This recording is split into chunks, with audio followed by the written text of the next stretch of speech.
Sa aklat po ng Apokalipsis Kapitulo 3, talata po ay 20. Narito ako'y nakatayo sa pintuan at tumutuktok.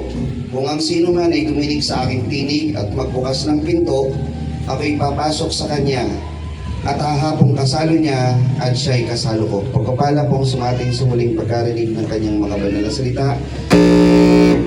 Magandang gabi po muli sa inyo lahat, mga kapatid.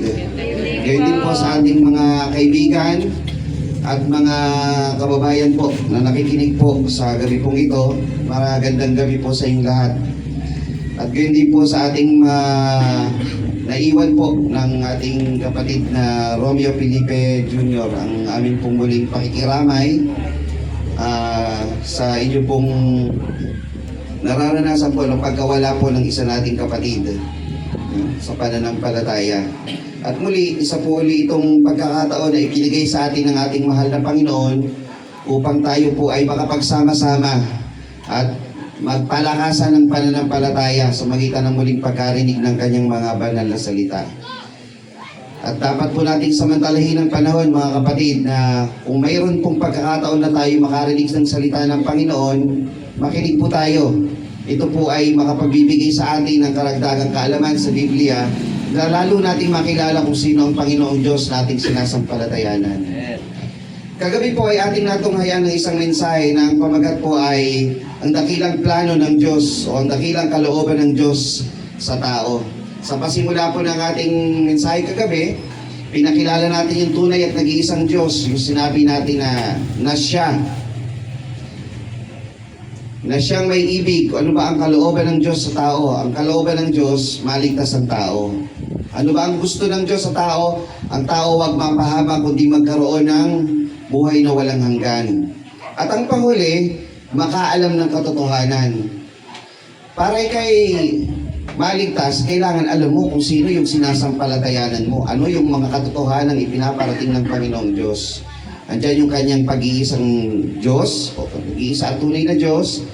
Katotohanan meron kang kasalanan na dapat mong pagsisihan at talikuran. Mayroong iglesia na itinayo ang Panginoon na siyang kanyang katawan, na nandun yung pangako ng kaligtasan. At nandun din sa panghuli, ano ang katotohanan meron po ang pinatunayan ng Biblia kagabi? Katotohanan meron kayong choice. Piliin mo ang buhay. Makasalanan kasi tayo So pinapipili tayo, buhay o kamatayan, pagpapala at ang sumpa. Pero ang suggestion ng Panginoon, piliin mo ang buhay. Yan po ang katotohanan. Sabi kasi ng Panginoon, ako ang daan, katotohanan at ang buhay. Kailangan piliin nyo ang Panginoon.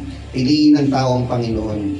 Ngayon naman pong gabi, mga kapatid, binasa natin ang Apokalipsis 3. Bilang kasunod po ng mensahe natin kagabi, kung kagabi po ang pamagat, ang dakilang kalooban ng Diyos sa tao. Ang pamagat naman po ng mensahe natin ngayong gabi, ang marapat na katugunan ng tao sa paanyaya ng Diyos. Yan. Kung kagabi ang Panginoon nag-o-offer sa tao, meron siyang plano. Di ba nga po sa pasimula po ng ating mensahe kagabi, sabi natin, ang tao sa kanyang naturalesa, ang mga tao nagpaplano sa kanyang buhay. Hindi man para yumaman, kundi para mapasaya ang kanyang buhay at ang kanyang pamilya o maiangat ang antas ng kanyang pamumuhay. Totoo po, mga kapatid, o hindi? Totoo. Ngayon, narinig mo ang kalooban ng Diyos, narinig mo kung ano ang plano ng Diyos sa iyong puso, ano dapat ang iyong response. Doon kasi magkakatalo ang mga tao. Ang mga tao, pag narinig ang salita ng Panginoon, laging ang question na ngayon sa kanila, question sa bawat isa sa atin, ano ang response mo? Ano ang tugon mo sa ini-o-offer ng Panginoon ng kanyang kalooban? Yung tinatawag natin na give-in, o tinatawag natin sa biblical term po is blessing. Ano yung blessing ng Panginoon na ino-offer sa bawat isa sa atin? Pero bago natin talakayin yun, mga kapatid, meron po ako sa inyong bubuksan po na ilustrasyon. Ayon po sa Habakuk 1, 2 at 3, alam niyo po ba ang mga tao, karaniwan po sa bawat isa sa atin at sa mga nakakarinig po ng pampalakas dinig na ito, Alam niyo po ba ang mga tao, hindi po nawawala sa kanila yung question. Ganito yun eh. Yung mga tao ganito. Kung ang Diyos pag-ibig, bakit ako mahirap? Tama po ba? Minsan, pagiging mahirap, kayo question mo pa eh. Kung ang Diyos pag-ibig, bakit yung mga masasamang tao gumiginhawa? Minsan may ganun pa ang mga tao. Totoo, mga kapatid o hindi? Kung ang Diyos pag-ibig, bakit sinalakay ako ng mga to? Kung ang Diyos makapangyarihan, bakit hindi na lang kaya sila supukin na lang basta? O mamatay na lang silang lahat? Gaya nung isang newscaster, nag-birthday, nag-birthday, ano yun? Birthday wish. Birthday wish. Ano yung birthday wish niya? Mamatay na lahat ng korapor, di ba? O mga korap. Totoo, mga panindo, hindi. Ang tao nag-iisip ng ganun. O tingnan nyo sa Biblia, totoo ba na kahit mga tao ng Diyos ay nag-iisip din ng may mga question dyan kung totoo ba talaga? Pakibasa po, Habakuk 1, 2,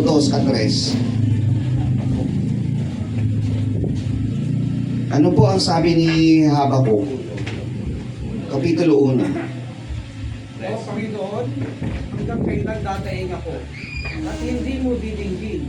Ako'y dadaing sa iyo dahil sa pagdadahas at hindi ka magliligtas. Bakit pinagpapakitaan mo ako ng kasamaan at iyong pinagmamasdan ang kasamaan?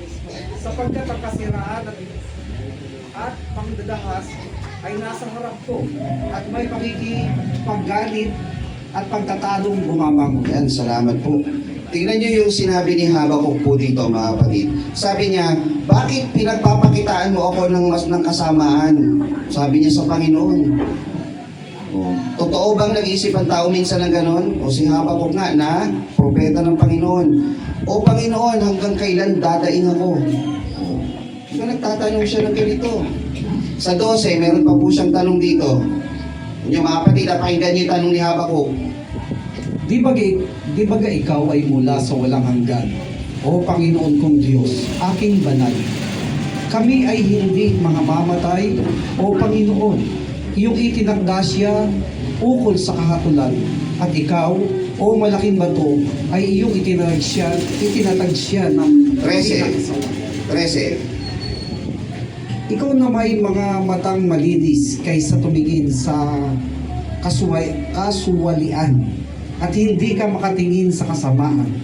Bakit mo minamasdan ang nagsisigawa ng paglililo at tumatahimik ka pagka sinakmal ng masama ang tao na lalong matuwid kaysa sa kanya? Yan, tingnan nyo, mga kapatid. Ano sabi ni Habakuk? Di ba ikaw ay mula sa walang hanggan? So sinasabi ni Habakuk, makapangyarihan ka, di ba? Pagdating sa 13, bakit mo minamasdan ang nagsisigawa ng paglililo? O, kino-question. Ang tao talaga nakakaranas ng ganun. Makapagsisinungaling ba kayo, mga kapatid, na minsan hindi pumasok sa isip nyo yung ganon? Bakit nangyayari? May mga tao gumagawa ng masama, gumiginhawa. Kahit man si Jeremias sa 12.1, meron din po siyang binanggit. Anong binanggit po ni Jeremias sa 12.1 sa kanyang sulat? Nakipagkatwiranan po siya sa Diyos. Meron po siyang binanggit. Ikaw ay matuwid, O Panginoon, nang ako'y makipagtalo sa iyo, gayon may makikipagtuwiranan ako sa iyo. Bakit gumiginhawa ang lakad ng masama? Bakit nangatitiwasay silang lahat na nagsisigawa ng lubhang kataksilan? Yung boses po ng tagabasa natin, malumanay pa nga po eh. Palagay nyo, si Jeremias nung nagsalita nito, palagay nyo kung ganito ang boses niya, Panginoon, nang ako'y makipagtalo sa iyo, gayon may nakikipagkatwiranan ako sa iyo, bakit gumiginhawa ng lakad ng masama? Bakit nangatitiwasay silang lahat na nagsisigawan ng may lubhang kataksilan? Tama ba? Bakit ganun mga tao? Yan ang question ng mga tao. Kaya ang mga tao nung nangyayari, nagkakaroon ng doubt sa kanilang sarili. Bakit ako titiwala sa Diyos? Ganito yung nangyayari. Ganon ang mga prinsipyo ng karaniwang tao. Ano naman po ang tanong, ano naman ang isinagot ng Diyos sa kanila? Balikan nyo yung Habakuk, Kapitulo 2, talatang 3 at 4. Ito yung isinagot ng Panginoong Diyos kay Habakuk. Ako na po muna babasa. Ang sabi po dito, sapagkat ang pangitain ay sa panahong takda pa, at magmadali ka sa pagkatapos at hindi magbubulaan. Bagamat nagluluwat, ay hintayin mo sapagkat walang pagsalang darating, hindi magtatagal. Narito, ang kanyang kaluluwa ay magpapalalo sa hindi tapat sa kanya, ngunit ang ganap ay mabubuhay sa magitan ng pananampalataya. Ang prinsipyo, mga kapatid, ng mananampalataya at saka di mananampalataya ganito. Pag di ka mananampalataya, you always have your doubt. May doubt ka, you have questions. Magpapalalo ka.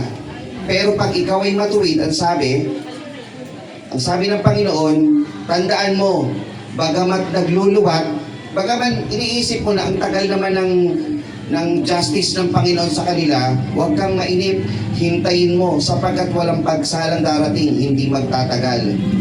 Pero yung ganap ay mabubuhay sa pamamagitan ng kanyang pananampalataya. Pag may doubt kayo, mga kapatid, baka nalilesen yung inyong pananampalataya sa Diyos. Kailangan may faith. Have faith, mga kapatid. Kung iniisip nyo bakit walang hustisya dito sa mga nagsisigawa ng masama, huwag kayong mainip, darating po ang hustisya dyan. Basta ikaw na mananampalataya, stay still. Manali ka sa Panginoon, ang Panginoon magbibigay ng katugunan. Hintayin mo lang, hindi po magluluwag. May panahong takda, sabi ng Panginoon, may panahong takda. Ngayon, ito yung mga question ng tao. Question ng tao, nagdadoubt sila sa Panginoon. Dahil po yun sa kanilang kawalan ng pananampalataya. Meron pang mga tao, bukod sa doubt nila sa nangyayaring kasamaan ng mundo, meron naman ganitong klase naman ng tao. Bago ako sumampalataya, Lord, please give me a sign. Tama ba? May mga ganitong mananampalataya, aanib po ako, pero Lord, give me a sign. Tama ba? May mga ganyang mananampalataya, nagpo-post pa sa Facebook yan. Lord, give me a sign. Pag ito po ang nangyari, ikaw pa nagdidikta ngayon sa Diyos kung anong gusto mo na senyales. Sa Biblia po ba, meron din pong ganon. Sa 4:48 po ng Juan, pakibasa po. Ano yung katunayan na ang tao, minsan ganito ang sitwasyon. Naghahanap sila. Minsan naghahanap sila ng hustisya. Ngayon naman, ito naman yung hinahanap ng tao. Ang tao, naghahanap naman ng sign. Tanda. Basa po. 4:48. Sinabi nga sa kanya ni Jesus, maliban kayo'y mga kita ng mga tanda at mga kababalaghan, ay hindi kayo magsisipaniwala sa anumang paraan. Salamat po. Ayan ang mga tao. Sabi ng Panginoong Jesus mismo. Sinabi nga sa kanya ni Jesus, maliban kayo mga kita ng mga tanda at mga kababalaghan, hindi kayo magsisipaniwala sa anumang paraan. Totoo hindi. Ang tao, give me a sign, binigyan ng sign, senyales sa Panginoon. Sige na nga, pero next week, pag nangyari uli ito, sasamba na talaga ako. Hindi makukontento ang tao. Kahit anong senyas ang gawin sa kanya. At di ba kayo nakakaramdam na ang salita ng Panginoon na inyong narinig ngayon, ito na yung iniintay niyong tanda ng Panginoon. This is the sign na kailangan mo nang manumbalik sa Panginoon. Hindi po ito aksidenteng inyong naririnig. Ito'y kalooban ng Panginoon. Sabi po dun sa 8:28 po ng Roma, yung all things ay ginagamit ng Panginoon. Pero pakibasa niyo muna, mga kapatid, unang Korinto 1:22. Tingnan niyo yung dalawang klase naman ng lipunan. Yung Hudyo at saka yung mga Griego. 1:22 ng unang Korinto. Ang mga Hudyo nga ay nagsisigi ng mga tanda at ang mga Griego ay nagsisihanap ng karunungan. Yan, tingnan niyo po. Yung Hudyo, nagsisihanap ng tanda. Pero yung mga Griego, ibig sabihin kasi nitong Hudyo, ito yung mga anak ni Israel. Pero yung labas sa anak ni Israel, yung mga Griego, mga kahintilan, ang hinahanap naman niyang karunungan. Parang pareho rin eh. Lord, give me a sign. Yung isa naman, Lord, turuan niyo kami para makilala namin kayo. Yan ang mga tao. Lagi na lang may hinahanap. Bago sumampalataya, ang daming kondisyon sa buhay. Nag-o-offer ang Diyos ng kaligtasan pero lagi na lang ang sagot, bakit sila gumiginhawa naman, parang blessed na blessed sila kahit sila'y gumagawa ng masama. Yung iba naman, sige, aanib ako, pero give me a sign. Turuan niyo po ako. Pero nagiging kontento ba talaga ang tao doon? Yan. Pero ang Diyos, mga kapatid, nagbigay nga ng isang ultimate na sign sa mga tao. Tingnan niyo yung 7:14 ng Isaias. Sa history of mankind, never po na nangyari ito maliban sa Panginoong Jesucristo. 7:14 po ng Isaias. Ito po yung sign na hindi na mangyayari uli. Dito lang po ito naganap. Pakibasa po. Kaya't ang Panginoon nga ay magbibigay sa inyo ng tanda. Narito, isang dalaga ay maglilihi at manganganak ng isang lalaki. At tatawagin ang kanyang pangalan na Emmanuel. Ayan, salamat po. Napakinggan natin kagabi, sabi ng Panginoon, siya'y paririto, tatahan sa gitna natin. Sabi ng Panginoong Diyos sa Lumang Tipan, gaya ng pastor na hahanap sa kanyang mga tupa.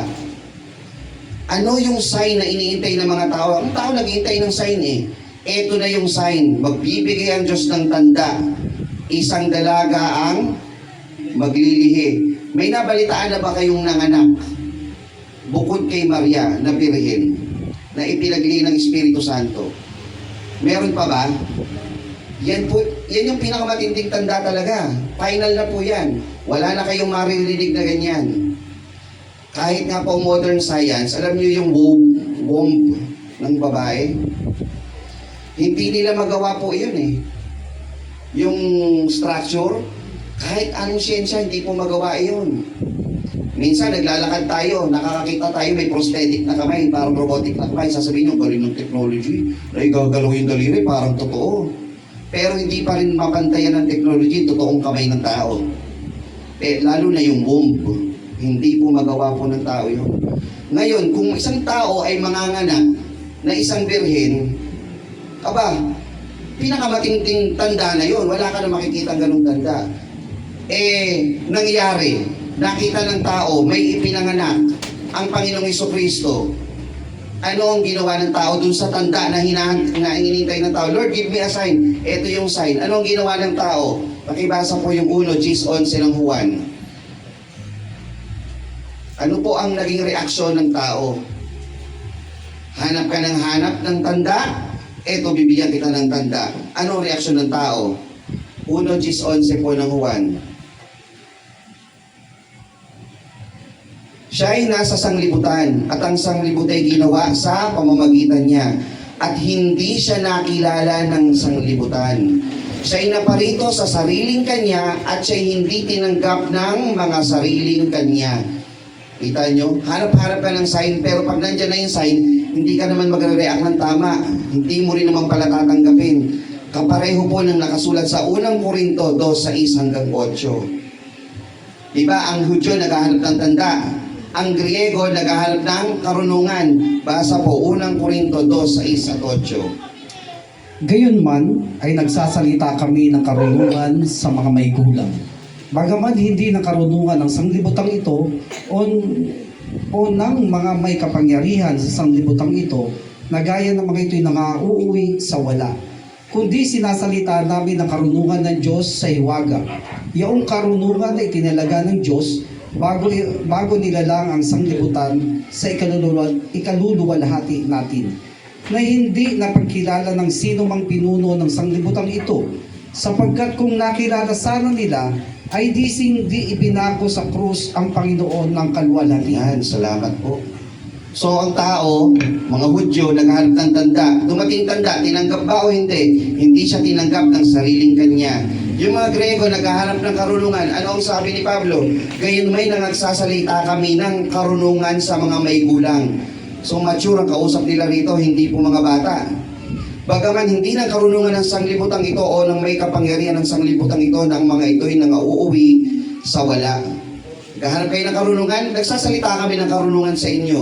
Ano reaksyon ng tao? Sa verse 8, na hindi napagkilala ng sino mang pinuno sa sanglibutang ito. Hindi pa rin talaga. So yung tao, hanap lang talaga ng alibay. Ang daming alibay ng tao. Mga tao, gumagawa ng makasalanan, umulad ang buhay. Ako, naghahanap ako ng tanda. Ako, naghahanap ako ng karunungan. Pero kahit anong tao, hindi pa rin talaga. Ganyan ang tao. Ganyan katigas ang puso ng tao. Nagiging makasalanan talaga. Sapagkat kung nakilala sana nila, ay dising ipinako sa krus ang Panginoon ng kaluwalhatian. Sino ba ipinako? Ang Panginoong Yesus. Kung nakilala sana nila na yun yung Diyos, hindi nila ipapako yun. Pero hindi nila kilala, kaya pinako sa krus. Ngayon ang tanong, bakit ba nandoon ang Panginoon? Bakit ba siya naparito? Sabi kasi sa awit, 14:2, mga kapatid. Meron pong binanggit ang Panginoon sa pagsulat ng si Haring David. Tinutunghan ng Panginoon ang mga anak ng tao mula sa langit upang tignan kung may sino mang nakakaunawa. Yan. So ang Panginoon nakatumitingin sa langit. Tinitingnan may mga tao kayong nakakaunawa. Kayo mga kapatid, nakaka-realize ba kayo ng inyong kasalanan? Siyempre, kaya nga kayo tumanggap sa Panginoon. Na-realize nyo ba kayo makasalanan? Amen. Kaya tinanggap natin ang Panginoon. Nawa po yung mga taong nakarinig, ma-realize nila sa kanilang puso. Makasalanan ako at ang Panginoon nakatingin sa akin kung hinahanap ba ng tao ang Diyos. Ay, ano sabi ng Panginoon sa Jeremias 29:13? May binanggit din po ang Diyos dito. Basa. At inyong hahanapin ako at masusumpungan ako pagka inyong sisiyasatin ako ng inyong buong puso. Yan, salamat po. Hinahanap ng Diyos kung may mga tao daw na umahanap sa Kanya, tinitignan ng Diyos. So pag ikaw naman na nakakarinig dito at ikaw ay isang makasalanan, sabi po dito, na inyong hahanapin ako at masusumpungan ako pagka iyong sisiyasatin ako ng inyong buong puso. Pag buong puso mo talaga, kasi mga tao kaya nag-aalibay, hindi buong puso talaga yan. Naniniwala kayo? Pag puro alibay, hindi buong puso yung paghahanap nun eh. Kaya ang mission naman natin, huwag silang tantanan. Sino ba yung nagsabi nun? Hindi natin sila tatantanan. I-remind natin sila, i-remind. Hanggang sa ma-realize nila ako makasalanan at kailangan ko magbalik loob. Dahil ang Diyos hindi po nagsasawang magpaalala. Kung sisiyasatin natin ng Diyos ng ating buong puso, ang Panginoon ay ating masusumpungan. Sabi naman po sa Isaiah 66:2, rin niyo po mga kapatid, sapagkat ang lahat ng mga bagay na ito ay nilikha ng aking kamay. At sa gayon nangyari ang lahat ng mga bagay na ito, sabi ng Panginoon. Ngunit ang taong ito ay titingnan ko sa makatuwid bagay siyang dukha at may pagsisising loob at nanginginig sa aking salita. So pag ang isang tao daw, pumasok na sa kanya yung takot, pumasok na sa kanya yung salita ng Panginoon, at nagnais na siya magbalik loob sa Panginoon, magsisi, tatanggapin to ng Panginoon, mga kapatid. Tatanggapin siya ng Panginoon. Kaya ang Panginoon, sabi kagabi sa ating mensahe, mayroon siyang plano na siyang may ibig, na ang lahat ng tao ay mga ligtas at makaalam ng katotohanan. So ang Diyos mayroong plano. Kaya ngayon, sa mga nakakarinig, papasok ngayon tayo dun sa ating pamagat. Ano ang marapat na katugunan ng tao sa paanyaya ng Diyos? Yan, sa haba ng introduction natin, mga kapatid. Diba? Yun yung introduction natin, yung kalalagayan ng tao. Tao, maraming alibay. Pero nandoon yung binibigay ng Diyos na pag-asa. Pag sisiyasatin mo ang Panginoon, makikita mo siya. Pag siniyasat mo siya ng totoo, tatanggapin ka ng Panginoon kung ikay magsisisi. Alam niyo po mga kapatid, sabi doon sa talata kagabi, ng Diyos ay may ibig na ang lahat ng tao ay mga ligtas. Ang offer kasi ng Panginoon, kaligtasan, buhay na walang hanggan. Ang ilustrasyon po nito mga kapatid, alam niyo po ba, sa isang mananampalataya, taas ang kamay mga kapatid, nung kayo'y hindi pa mananampalataya, ganito yung tulog nyo, Ngayong mananampalataya na kayo, ganito naman yung tulog nyo. Mas mahimping ang tulog ng mananampalataya. Amen? Amen. Bakit po? Merong kakapanatagan ng puso. Nung hindi ka mananampalataya, pag ito ang pananalapi mo, parang ano ka na eh, lagi mo nang iniisip yung petsa di peligro eh. Pero nung may Diyos ka na sa iyong buhay, mananampalataya ka na, the Lord will provide. Iba na yung ano eh. Ang ino-offer ng Diyos, kaligtasan, buhay na walang hanggan. Pero pag tinanggap mo yung regalo ng Diyos, pati lahat ng mga benepisyo, mga binibigay ng Panginoon ng katatagan ng puso, kapayapaan ng kalooban, pati yun kasamang ibibigay sa iyo eh. Naniniwala kayo mga kapatid? Parang ganito. Sabi po itong isang lalaki, ito po matagal na po itong ilustrasyon, ewan ko kung narinig nyo na. Sabi ng lalaki sa kanyang tatay, ay gusto ko talaga po karoon ng kotse. Sige anak, matapos mo yung doctorate mo, pag natapos mo yun, bigyan kita ng kotse. May card pa. Alam niyo yung fleet card na Anli Gas, sama yun. Ako pa kukuha ng lisensya mo. Yan. Pati yung mga seminar mo, ako pa magbabayad. Matapos ka, natapos ngayon. Graduation na. After ilang ba ang doctorate? 10 taon. Natapos. Ngayon, nung binigay na yung regalo, sige anak, punta ka na doon sa Salas. Punta ka naman yung anak, sabi, Kay, pinag-usapan natin kotse sa Salas. Magkasya ba yun doon? Kayo mga kapatid, magkasya ba yun doon? Nung nakita may nakabalot na maliit na kahon lang. Parang naaano na siya eh. Na tagal kong pinagsikapan dahil yung pangako mo tutuparin mo eh. Pagbukas niya ngayon, ang nakita niya libro. Itinapon niya ngayon. Pagtapon niya, natapos yung kwento. After nung panahon, nung namatay na yung tatay niya, yung anak, binalikan ngayon yung box na itinapon niya matagal na panahon, doon pala yung susi ng kotse na binibigay sa kanya. Ang kailangan kasi sa isang tao, pag binibigyan ka ng regalo, tanggapin mo para makuha mo lahat ng nilalaman ng regalong ibinibigay sa iyo. Ang Diyos ino-offer sa iyo kaligtasan, tanggapin mo yun. Ang tanong, karapat dapat ka ba doon sa ibibigay na yun? Diba? Kailangan tanggapin mo para yung buong package nung ibinibigay sa iyo, kapayapaan ng puso, matatanggap mo yun, offer sa iyo ng Diyos, kaligtasan. Pati yung kapayapaan ng puso, pati yung pagiging bukas palad na pagbibigay, pagiging pagpapakababa, kukuha mo lahat yun, all the way through, pag tinanggap mo yung kaligtasan, pagka na ino-offer sa iyo ng Panginoon kailangan lang tanggapin mo. Nga lang, sabi doon, tapusin mo muna yung pag-aaral mo. Diba? Ganun yung offer doon Ang isang regalo, mga kapatid, o ang isang gift para sa atin. Minsan, tinatanong natin, bago mo tanggapin yung kaligtasan, kailangan mo munang tanggapin yung pangangailangan mo nito. Kasi, ang isang tao, bakit kailangan ko ng kaligtasan? Lagi kong narinig sa inyo, nangangaral kayo, kailangan kayong maligtas. Bakit kailangan kaligtasan? Kasi hindi tinatanggap ng tao na siya ay makasalanan. Kailangan para matanggap mo yung kaligtasan, tanggapin mo rin muna. Una, na ikaw makasalanan. Kasi never mong ma-cherish yung yung sarap ng regalo na yun.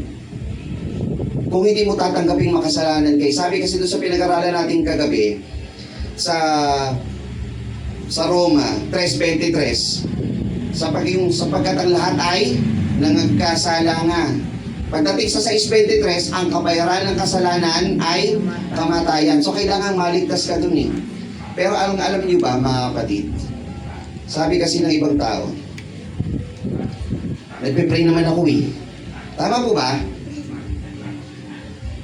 Nagsisimba naman ako tuwing linggo Sabi pa nung narinig ko doon sa street namin, dito sa narinig din nung misis ko yun Huwag niyo akong inaasar Nakatatlong gabi na ako ng simbang gabi. Di ba? Yun ang pamantayan kasi ng tao, yung pinagisnan mo Pero pakibasa po yung sa Isaiah 59. 59 59:2 po ng Isayas. Ano po ang binabanggit dito? Kundi pinapaghiwalay ng inyong mga kasamaan kayo at ang inyong Diyos. At ang inyong mga kasalanan ay siyang nagpakubli ng kanyang mukha sa inyo upang siya'y huwag makinig. Yan, salamat po. Kahit ano palang prayers mo, kung may humaharang na kasalanan sa gitna mo at ng Diyos, hindi po maririnig, mga kapatid. Hindi po. May, kumbaga sa internet, disconnected po yan. Kailangan maging konektado ka dun sa Diyos. Kailangan tanggalin mo yung kasalanan. Kailangan matanggal yun. Paano matatanggal yun, mga kapatid? Kailangan tanggapin mo muna na makasalanan ka. Gaya nga ng ilustrasyon natin kagabi, ang isang tao, kailangan tanggapin mong may sakit ka para ikaw pumunta sa doktor at gumaling ka. Tanggapin mo may... Pag puro ka magaling mo po ako, okay naman po ako eh. Hindi ka pupunta sa doktor. Kailangan para tanggapin mo yung kaligtasan, aminin mo may kasalanan ka. Kasi yan yung nagpapahiwalay sa'yo sa tinatawag natin na connection natin sa Diyos. Pero anong pangako ng Diyos? Sa 9:31 po ng Juan, basahin po natin. Napakagandang talata. Kung tatanggapin natin ng Panginoon, meron po siyang ino-offer eh. Sabi po dito, basa po. 9:31. Nalalaman namin hindi pinakikinggan ng Diyos ang makasalanan. Tatapwat ko ang sino mang tao ay maging mananamba sa Diyos at ginagawa ang kanyang kalooban, siya ay pinakikinggan niya. Kailangang maging mananamba ka sa Diyos. Para yung panalangin mo counted. Meron kayong koneksyon ng Panginoon. Ngayon ang tanong, paano maging mananamba? Ano ba ang reaction mo? May plano ang Diyos. Nakilala mo na kung sino yung tagapagligtas. Sino yung dapat mong sambahin? Tinalakay na natin kagabi. Ano ang dapat mong gawin? Ang sabi po dito, sa 8:24 ng Juan, sinasabi ko nga sa inyo na kayo'y mga mamatay sa inyong mga kasalanan. Sapagkat malibang kayo'y magsisampalataya na ako nga ang Kristo, ay mga mamatay kayo sa inyong kasalanan. Sa English po yan, if you believe not that I am He, ye shall die in your sins. Kailangan sumampalataya ka na ang Panginoong Jesucristo, siya yung Diyos. I am He, ako yun. Sabi niya. Para hindi ka mamatay sa iyong kasalanan. Pag di mo tinanggap ang Panginoon, pag di mo siya tinanggap, mamatay ka sa kasalanan mo dahil ang kabayaran ng kasalanan, kamatayan. Pag tinanggap mo siya, ang Panginoong Diyos ang namatay na para sa iyo. Siya nang tumanggap ng kasalanan o tumanggap ng parusa na para sa iyo. Ang problema ito, paborito po ito ng isa nating pastor sa Malanday. Ang sabi po dito, 8:47 ng Juan, Ang Diyos ay nakikinig. ang sa Diyos. Ang sa Diyos ay nakikinig ng mga salita ng Diyos. Dahil dito'y hindi ninyo dinirinig sapagkat kayo'y hindi sa Ayan, Diyos. salamat po. Ganun nga lang mga tao, kaya hindi nila dinidinig ang salita ng Panginoon dahil sila'y hindi sa Diyos. Kayo ba'y sa Diyos, mga kapatid? Amen. So tayo, tumidinig tayo ng salita ng Panginoon. So ang number one, mga kapatid, number one response ng isang tao sa plano ng Diyos, tanggapin mo na ikay makasalanan. Pag tinanggap mo yun, ano ang next step mo? Makasalanan ako. Lord, nagsisisi po ako sa aking mga kasalanan. Sabi po dun sa Gawa 3:19, ito naman po ang next step na gagawin mo. Ano ang response mo pag narinig mo ang salita ng Panginoon? Gawa 3:19. Kaya nga, magsisi kayo at magbalik loob upang makapawi ang inyong mga kasalanan. Yan, salamat. Upang kung magkagayon ay magsidating ang mga panahon ng kaginawahan mula sa harapan ng Panginoon. Yan, salamat po. Ang sabi po dito, napakalinaw mga kapatid. Kaya nga, mangagsisi kayo at mangagbalik loob upang mangapawi ang inyong mga kasalanan. Upang kung magkagayon ay magsidating ang mga panahon ng kaginawahan mula sa harapan ng Panginoon. Alam niyo yung repentance, mga kapatid, hindi lang po yan basta pagtanggap na ikay makasalanan. Kailangan yung kasalanan, tatalikuran mo rin. Iiwanan mo. Kasi iba, opo, makasalanan ako, period. Kailangan, tatalikuran mo yung kasalanan mo, iiwanan mo yun. Hindi basta sapat na ang reaksyon mo, "Oh Lord, makasalanan po ako." That's it? Okay na ba yon? Hindi po. Ang kailangan, sabi po dito, mangagsisi kayo at mangagbalik loob. Sabihin ng balik loob, itinalaga kasi ikaw ng Diyos doon sa Kanya. Ikinilalag para sa Kanya. Nung humiwalay ka, nalaman mong ikaw ay makasalanan, magsisi ka, iwanan mo yan, magbalik loob ka doon sa lumalang sa'yo. That's repentance, mga kapatid. Ang tao dapat magsisi at magbalik loob sa Panginoon. Ano ang dapat mong sasabihin pag ikaw ay makasalanan na tumatanggap sa Panginoon? Unang Juan 1:9. Pakibasa po.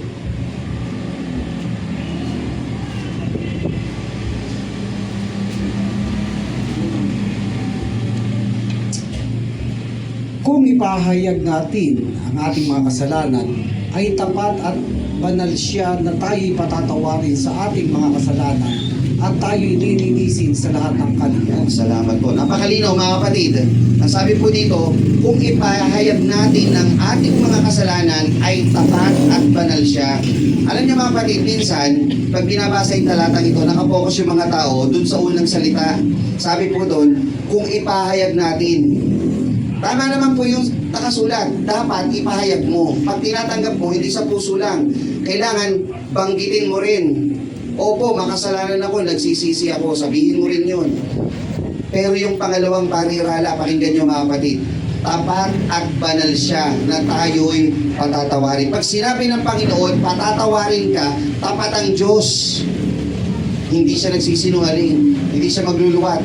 Sabi niya, tapat siya. Ano ibig sabihin ng tapat, mga kapatid? Yung mga nagtatrabaho dito, ganito yon. Pagka nandyan yung boss, may mga amo ba kayo? Maghanap buhay? O mga boss nyo? Sabi, pag nandyan yung boss, ba, ang sisipag niyan. Sisipag yan, nakatingin yung bisor, o yung boss eh. Pero pag wala yung boss, o yung amo, o yung bisor, anong gagawin ng empleyado? O, ibig sabihin yung empleyado, hindi tapat. Ayan. Pag tapat ka, kahit wala yung kaharap mo, nakatipan mo, ganun pa rin yung gagawin mo. O yung boss naman.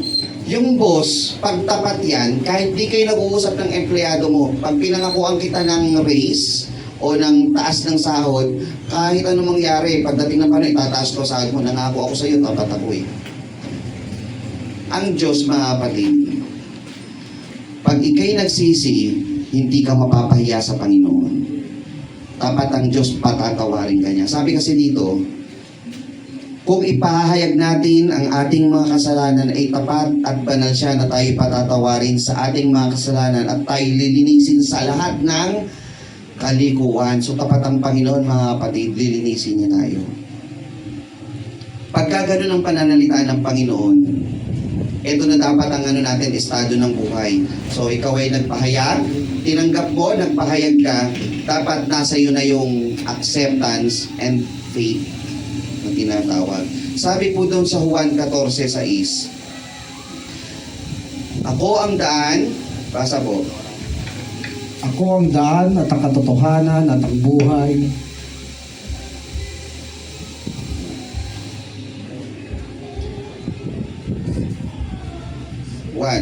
Sino man ay hindi makaparoroon sa Ama kundi sa pamamagitan ko. Salamat po. Ang Diyos, katotohanan. Ang diablo, kasinungalingan. Ang diablo, crafty. Mga kapatid, tandaan nyo, napakaraming pamamaraan upang linlangin ang tao. Ang tao, pag may doubt, yan, papasok ang diablo para lalo yung doubt mo, pabagsakin. Pero dapat, ang tao o isang mananampalataya, lagi nakapokus sa sinabi ng Diyos, ako ang daan, ako ang katotohanan. Pag sinabi siya ang katotohanan, totoo yung sinasabi niya. Ito lamang ang pamamaraan para maligtas ka. Sino po? Siya. Sabi niya, ako. Hindi yung may tinuturo siyang iba eh. Sabi ng Panginoong Jesucristo, ako ang daan. I am. So dapat kikilalanin mo ang Panginoong Jesucristo. Yung itunuturo niya, yun yung daan, siya yun. Kailangan siya yung puntahan mo, siya yung sampalatayanan mo, siya yung sundin mo, siya yung katotohanan mo. Yung sinasabi niya, yun ang paniniwalaan mo, hindi yung sinasabi ng kapwa mo. Kung sinasabi ng Biblia, Yun ang daan, yun ang katotohanan, at yun ang buhay. Sabi ni Lord, siya yung buhay. Kung gusto magkaroon ng kaligtasan, kikilalanin mo siya. Sabi nga doon sa 5:39 ng Juan, saliksikin mo ang mga kasulatan sapagkat iniisip ninyo na sa mga iyon ay mayroon kayong buhay na walang hanggan. At ang mga ito ay siyang nagpapatotoo tungkol sa akin. Kung gusto mong makilala ang Panginoong Jesucristo, basahin mo yung banal na kasulatan. Makikilala mo siya. Yun yung sasampalatayanan mo. Pag nakilala mo ang Diyos, anong reaction mo? Sabi kagabi, na siyang may ibig ng lahat ng tao ay mga ligtas. Anong reaction mo doon? Roma 19. Dapat may reaction kang mas maayos. Hindi yung ang reaction mo alibay. Hindi yung ang reaction mo, bakit sila? Bakit sila? Itinatanong ngayon yung puso mo. Anong reaction mo sa ino-offer ng Diyos? Basa po. Sapagkat kung ipahayag mo ng iyong bibig si Jesus na Panginoon at sasampalataya ka sa iyong puso na binuhay siyang maguli ng Diyos sa mga patay, ay maliligtas ka. Yan, salamat po. Kung gusto mong maligtas, ipahayag mo ng iyong bibig na si Jesus, yung Panginoon, sasampalataya ka sa iyong puso na binuhay siyang maguli. May pagkabuhay na maguli, mga kapatid. Mahirap sa mga tao, lagi na lang pong delay. Naniwala po kayo mga tao, hilig delay. Kahit nga po doon sa meron po akong nabasa mga kapatid, wag po kayong masasaktan. Sabi doon sa sabihin niyo sa akin ko po kung mali ang mga tao nagtatrabaho, yung pera niyan, hard-earned money. Tama po ba? Sabi niyan, pag ikaw daw yung magpapautang, huwag daw dun sa taong hindi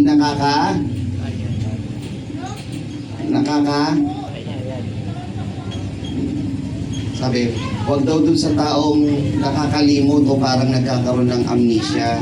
Kasi, hard-earned money mo yan Dapat, meron niyang Ngayon, minsan, problema mo pa maningil Delay yung bayad ikaw na namang problema Parang ganun. Ganun yung mga tao, di ba? Delay yung bayad yan Buti kung lahat ay Bombay masipag. Kahit magkano, basta pagpunta sisingilan kahit maunti, babalik yan. Kahit gaano mo i-delay yan, babalik yan. Pagdating sa kaligtasan mga kapatid, huwag delay yung sagot natin. Kasi, yung ino-offer ng Diyos, hindi lang basta hard-earned money yun hindi po ganun Buhay niya yung ibinigay para sa kaligtasan mo. Napakabigat ng ino-offer ng Panginoon Para baliwalain mo yung ino-offer ng Diyos sa'yo, na dapat ikaw yung maparusahan, ikaw yung paluin, ikaw yung masaktan, lahat yun sinalo ng Panginoon para sa iyo. Tapos anong gagawin mo? I-delay mo yung sagot mo sa Panginoon. Minsan may sagot pa yung tao. Ano sagot ng tao minsan? Lord, in the right time, when the time is right. Tama mali? Ganun sumagot ang tao. Kailan ka aanib? Kailan ka namin makakasama sa tunay na church? Lord, in the right time. O yung mananampalataya na nanlalamig. Kailan kayo manunumbalik? When the time is right. Ganun pa sumagot ang tao. I am with you in spirit. Ang daming alibay ng tao. Ganun lagi. Totoo o hindi? Totoo. Pero sabi ng Panginoon, sa panahon ng saklolo, sinaklolohan kita. Ito ang panahong ukol. Ito ang araw ng kaligtasan. Pag in-offer sa'yo ng Panginoon, huwag kang magpapasakali. Kailangan tanggapin mo yun. Ito na yung pagkakataon na in-offer sa'yo ng Panginoon. Ipahayag mo ng iyong labi, Lord, I need saving. Gusto kong maligtas. Ipahayag mo ng iyong labi. Huwag kang magpapatumpik. At ang mga ganitong pagkakataon ang ginagamit ng Diyos upang kayong manumbalik sa Kanya. At kayong hindi pa mananampalataya, makaramdam kayo sa inyong puso, mahal pala ako ng Panginoon. Mahal ako ng Diyos. At ayoko ang kaluluwa ko pagdating ng panahon nasa impyerno. At pag nasa impyerno kayo, mga kapatid, huwag niyong susumbatan ng Diyos. Ang tao ganito Nasa impyerno, pagdating ng panahon, Lord, kala ko ba, God is love. Ba't nandito ako? Sabi ng Panginoon, nung panahon tumatawag ako, ayaw mo akong sagutin. Ngayon, sasabihin mo ganyan. Tama, mali? So, ngayon may pagkakataon ka na kaya mong sumagot ng yes to Jesus Christ, sumagot ka. Tanggapin mo ang Panginoon ng iyong puso. Manumbalik kayo sa Panginoon. Yan ang marapat na tugon ng isang tao sa panawagan at paanyaya ng Diyos. Pakibasa po mga kapatid. Doon sa Juan 4:23. Dadating ang panahon. Tandaan to mga kapatid.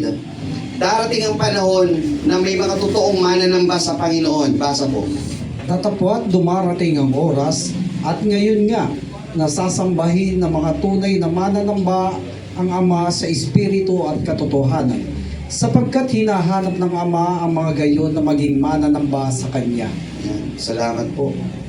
Tingnan nyo, sinabi ng Panginoon, darating ang panahon. Sabi ng Panginoong Jesucristo, nung siya po ay nabubuhay, nung siya po ay nasa pagkakatawang tao, ang sabi niya, datapat dumarating ang oras at ngayon nga at nasasambahin ng mga tunay na mananamba ang Ama sa Espiritu at katotohanan. Dumating na ba ang panahon na ito mga kapatid?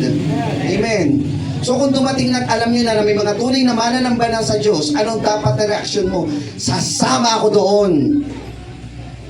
Hindi na dapat alibay na may timing ang lahat. Hindi ganon.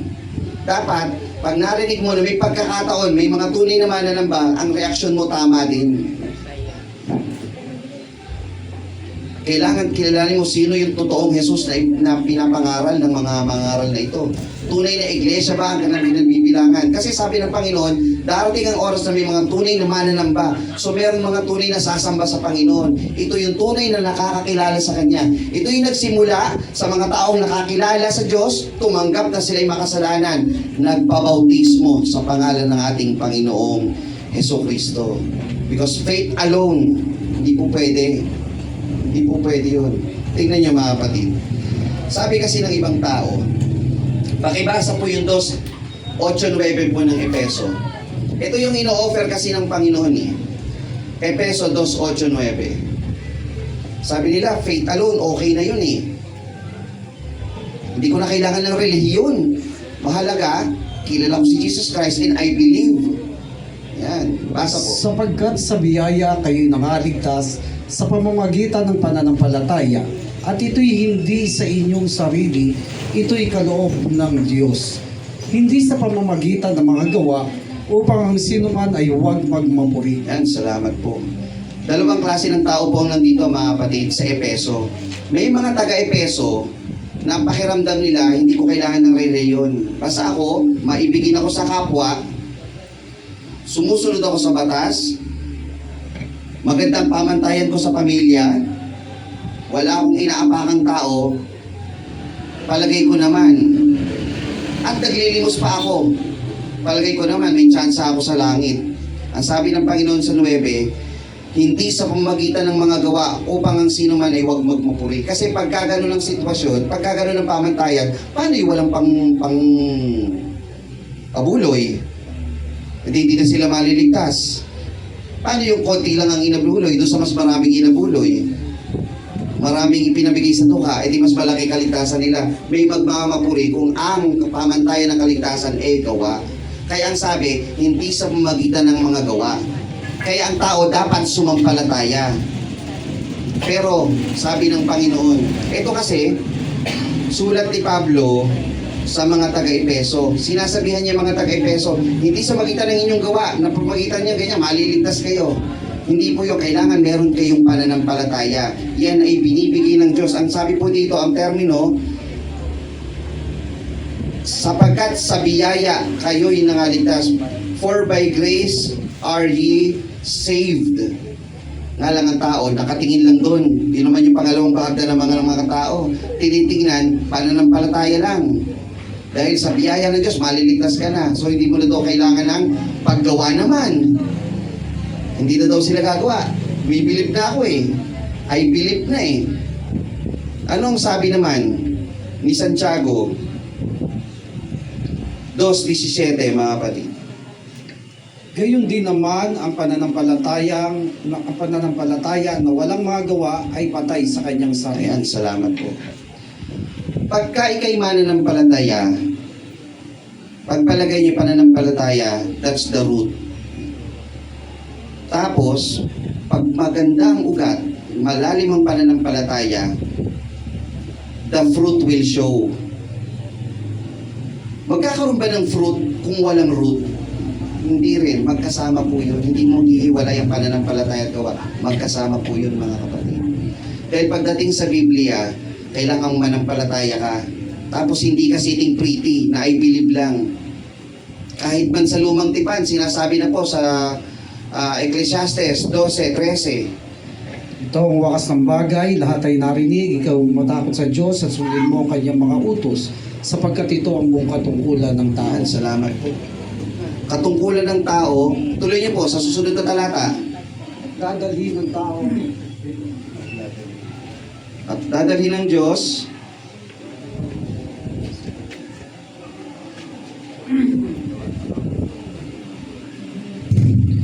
ang tao, mga kapatid, mayroong katungkulan. Basa po. Sapagkat dadalhin ng Diyos ang bawat gawa sa kahatulan, pati ng bawat kumling bagay, maging ito'y mabuti o maging ito'y masama. Ayan, tingnan nyo. So, paano mo sasabihin hindi kasama ang gawa? Kasama po ang gawa. Anong tamang reaksyon o tugon ng isang tao? Sapat ba, mga kapatid, na sa kapwa mo? Oo. Maganda pagtingin ko sa'yo, ginagalang kita. Pero wala ka namang pinapakita sa kanyang maayos na paggawa sa kapwa mo. Paano niyang malalaman Kristiyano ka? Naglalakad ka dito, naglalakad ka sa pamayanan mo. Paano ipakikita yung ilaw mo? Sa 5 ng Mateo. Pag mananampalataya ka, ipapakita mo. Kasi doon maluluwalhati ang Diyos eh. Iyan, mananampalataya yan. Papakita mo yung mabubuting gawa mo sa iyong kapwa. Yun ang marapat na reaksyon ng isang tao pag nalaman mo yung plano ng Diyos sa iyo. Nakita na po? Basa po. Kayo ang ilaw ng sanglibutan. Ang isang bayan na natatayo sa ibabaw ng isang bundok ay hindi may tatago. Hindi rin nga pinaniningasan ang isang ilawan at ilagay sa ilalim ng isang takalan, kundi talagang lalagyan ng ilaw. At 16. lumiliwanag na gayon ang inyong ilaw sa harap ng mga tao upang makita nila ang inyong mga mabubuting gawa at kanilang dunwalatiin ang inyong Ama na nasa langit. Ayan, salamat po. So pag ikaw ay nakarinig ng salita ng Panginoon, kasama din dun yung gawa mo. Another response yan. Response o pagtugon sa panawagan ng Diyos. Hindi po tumitigil ang response ng isang tao na siya ay magsabi, makasalanan ako. Period. Di pa po.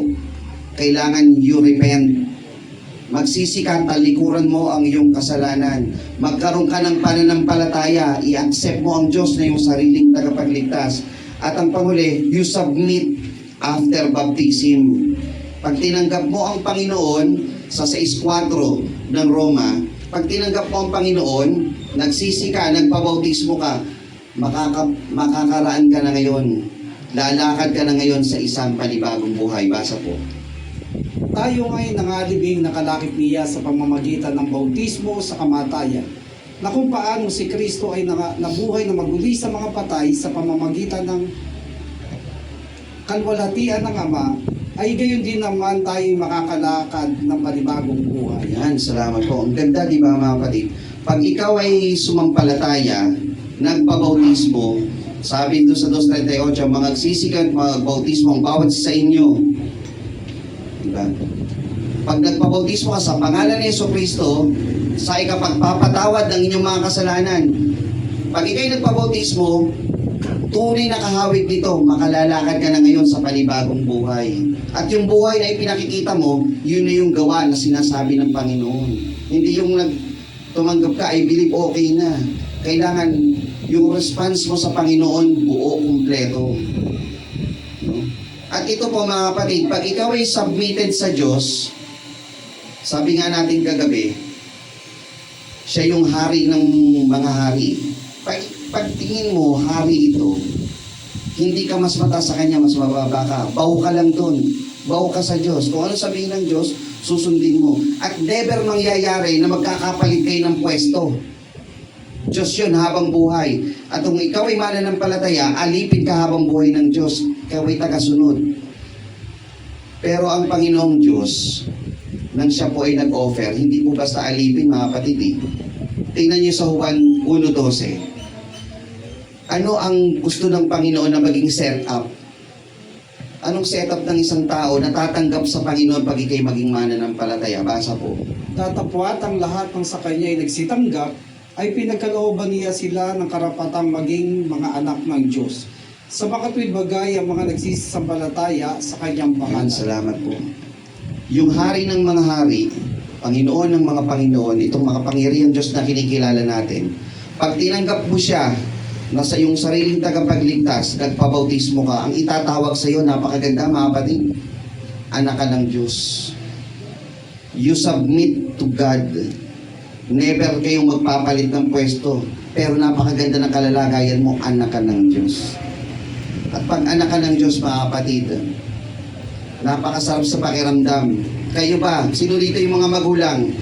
Gusto nyo ba anak nyo mapahamak? Anong gagawin nyo? Handa ba kayong sumalo ng bala sa mga anak nyo? Diba? Gagawin yun eh. Ang Diyos pa kaya sa kanyang sariling anak.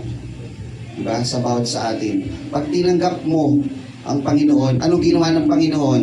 Ibinuwis niya ang kanyang buhay sa bawat isa sa atin. Meron po tayong isinulat doon sa church page natin, mga kapatid. Sabi po nung isang hari, nagbigay kasi siya ng ng decree. Sabi niya doon sa kanyang bayan, sa kanyang kaharian, dahil nauuso na yung nakawan eh. Sabi niya, mula sa araw na ito, pag may nahuli tayong nagnakaw, hahatawin ng 100 na beses sa likod ng latigo na may karit.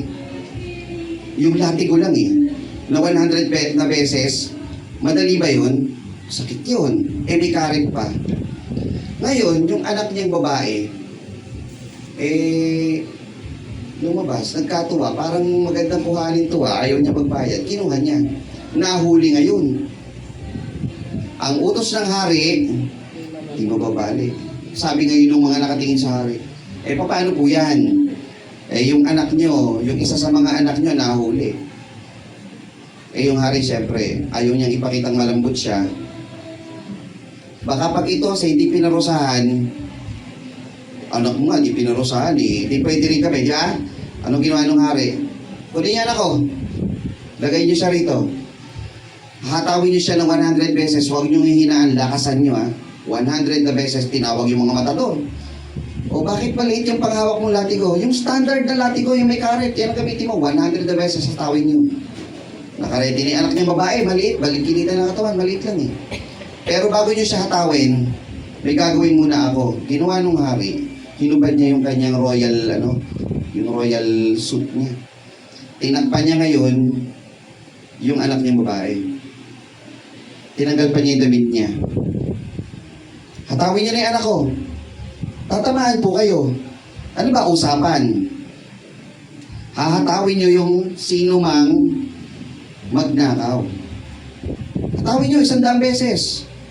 Wala naman sa usapang bawal humarang eh.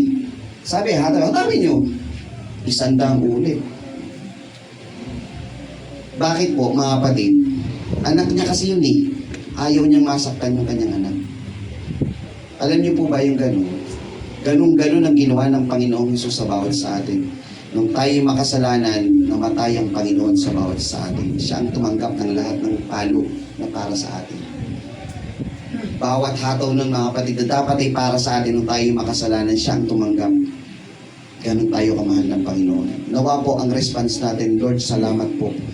Ako dapat yung mamamatay. Mabubuhay ka kaya sa ganung hataw? Ipako ka sa krus, bigyan ka ng koronang tinig. Duraan ka, paluin ka, paglakarin ka ng napakahaba, maubusan doon, tusukin ka, ipako ang kamay mo. Napakasakit ng mga kapatid, pero lahat yung tiniis ng Panginoon para sa ikaliligtas ng bawat sa atin. Dahil tayong makasalanan. Ang kabayaran ng kasalanan ay kamatayan. Sino ang nagbayad? Ang Panginoong Jesucristo. Upang lahat tayo maligtas. Nais ng Diyos maligtas ang bawat sa atin. Anong panawagan ng Diyos? Tanggapin mo siya bilang iyong sariling tagapagligtas. At ang lahat ng tumatawag sa pangalan ng Panginoon, hindi mapapahiya. Pag sinabi mo sa iyong puso, gusto kong maligtas, Pag sinabi mo sa iyong puso, Lord, nagsisisi na po ako sa aking mga kasalanan, gusto ko pong manumbalik sa iyo, tatanggapin kayo ng Panginoon. Huwag po kayong magdadalawang isip na nakakahiya. Kasi po, dati na akong mananampalataya. Tatanggapin ka ng Panginoon dahil anak ka niya, kahit gaano ka kasama. Tatanggapin ka ng Panginoon. Basta manumbalik kayo sa Panginoon. Ito yung offer ng Panginoon sa bawat sa atin. At hindi aksidente na narinig niyo ang pangaral nito. Basahin natin ito mga kapatid.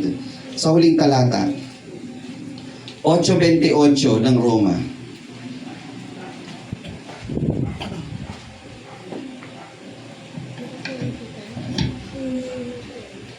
At nalalaman natin na ang lahat ng mga bagay ay nagkakalakip na gumagawa sa ikabubuti ng mga nagsisiibig sa Diyos. Sa makatwid bagay yaong mga tinawag alinsunod sa kanyang nasa.